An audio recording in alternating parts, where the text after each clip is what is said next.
Madam President, it has been one whole week since Republicans shut down the government.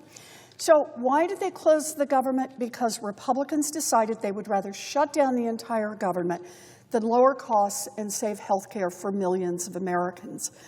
Donald Trump and Republicans in Congress are knocking 15 million people off their health insurance, driving up the cost of health care for everyone else, closing rural hospitals, shutting down community health centers, and much, much more, all so that they can fund giant tax cuts for billionaires. Those are Republican priorities. Democrats are fighting to prevent insurance premiums from doubling.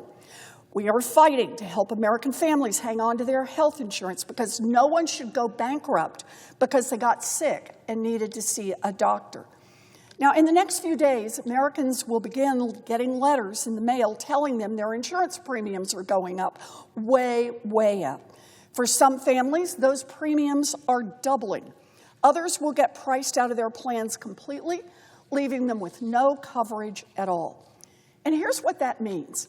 Thanks to Republicans in Congress, a 60-year-old couple making $85,000 a year will have to pay more than $22,000 every year to keep their coverage.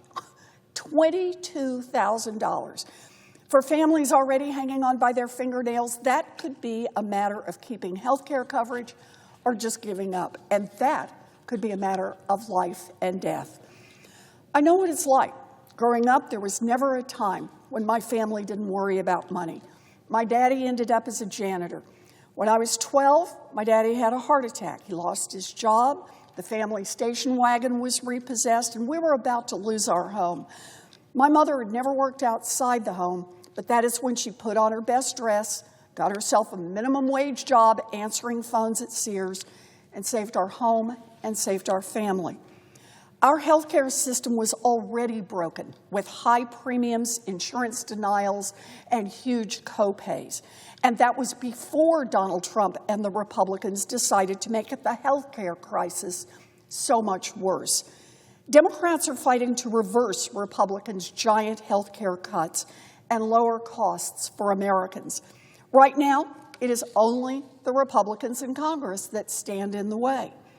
Affordable Care Act tax credits help people afford their health care, and they are set to expire at the end of the year, and insurance companies are resetting their rates right now. We are barreling toward a tipping point for American families. If Congress does not act, nearly 22 million Americans will see their health insurance premiums more than double on average. Democrats want to lower those costs right now. Republicans are shutting down the entire government instead of coming to the table to help American families. An overwhelming majority of Americans want us to extend these tax credits so that insurance premiums don't go through the roof. Even most Trump supporters agree with us on this. Donald Trump himself just said he wants to make it better, and it is only Senate Republicans who are standing in the way.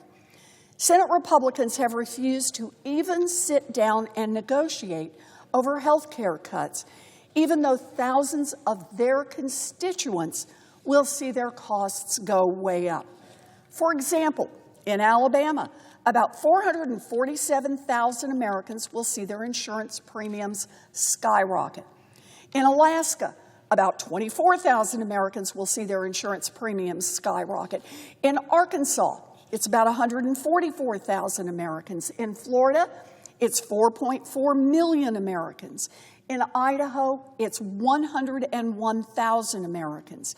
In Indiana, it's 290,000 Americans. In Iowa, it's 118,000 Americans. In Kansas, it's 182,000 Americans. In Kentucky, it's 77,000 Americans. In Louisiana, it's 276,000 Americans.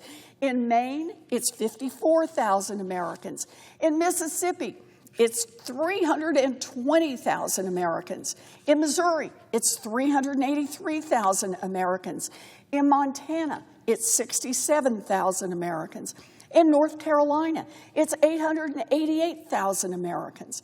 In North Dakota, it's 38,000 Americans. In Ohio, it's 514,000 Americans. In Oklahoma, it's 290,000 Americans. In Pennsylvania, it's 422,000 Americans. In South Carolina, it's 588,000 Americans. In South Dakota, it's 50,000 Americans. In Tennessee, it's 593,000 Americans. In Texas, it is 3.7 million Americans. Nearly 4 million Americans will see their insurance premiums skyrocket.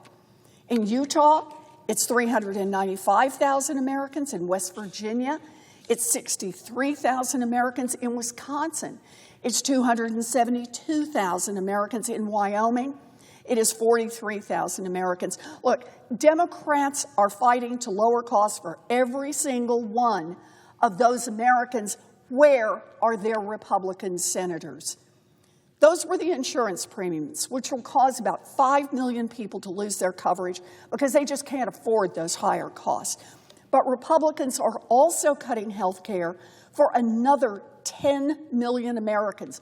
That's seniors in nursing homes, mamas with newborn babies, and it's your neighbor who needs a wheelchair or a home health aide to be able to live independently.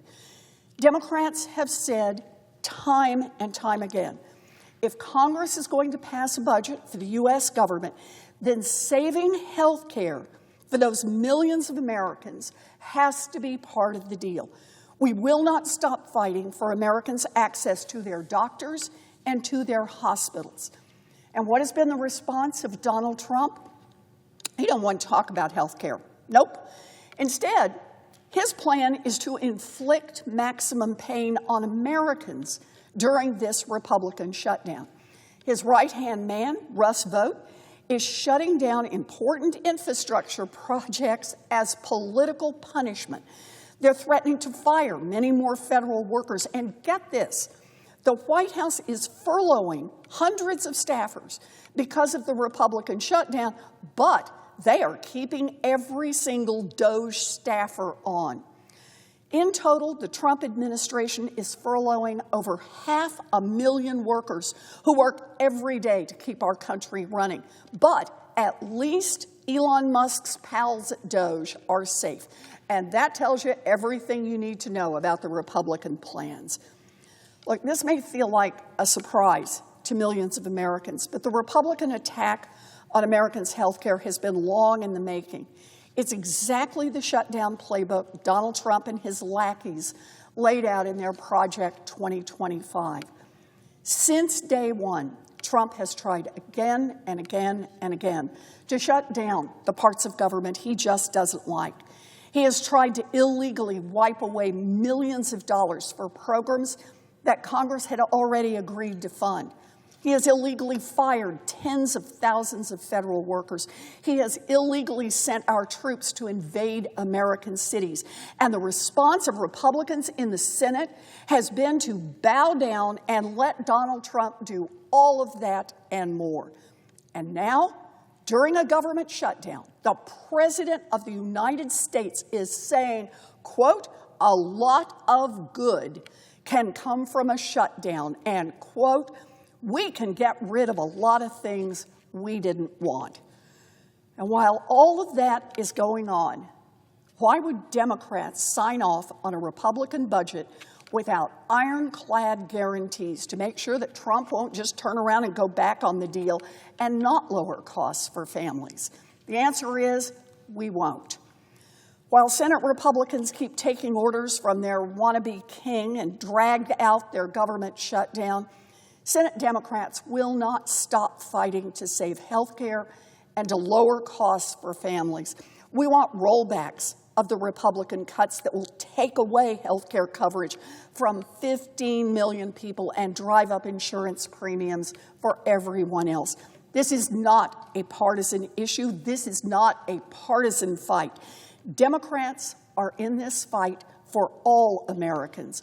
And we urge Senate Republicans to join us to protect health care coverage for millions of Americans and end this painful government shutdown. Madam President, I yield the floor.